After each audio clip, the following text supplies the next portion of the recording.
Farzandim chiroyli tug'ilsin desangiz, men sizga 7 ta sirni aytib beraman. Ko'proq suyuqlik iching. Bola atrof suvlari tez-tez almashinib turadi. Yong'oq yeyishingiz kerak. Yong'oq tarkibida omega 3 bor. Bu bolani terisi, sochi, tirnoqlari va bosh miyasi uchun muhim. Tabiiy rangli mahsulotlarni ko'proq iste'mol qilishingiz kerak bo'ladi. Ya'ni sabzi, ko'katlarni ko'proq iste'mol qiling. Bu bolajoningizni sog'lig'i uchun muhim. Kuniga 15 daqiqa quyosh nurida yuring.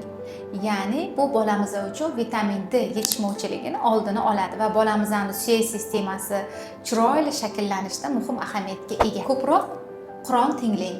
Bu Qur'on eshitishingiz bolani ruhiyatini yaxshilaydi va xotirasini yaxshilaydi. Yotgan vaqtingizda ko'proq chap tarafga yotishga harakat qiling. Chap tarafga yotganingizda qon aylanishi yaxshilanadi va oxirgisi onani kayfiyati muhim ahamiyatga ega. Agar sizda xotirjamlik, tinchlik bo'lsa, bolajoningiz xotirjam, tinch muhitda yaxshi o'sadi. Albatta siz bu qoidalarga amal qiling va bu qoidaga amal qilmaydigan homiladorlarga yuborib qo'ying.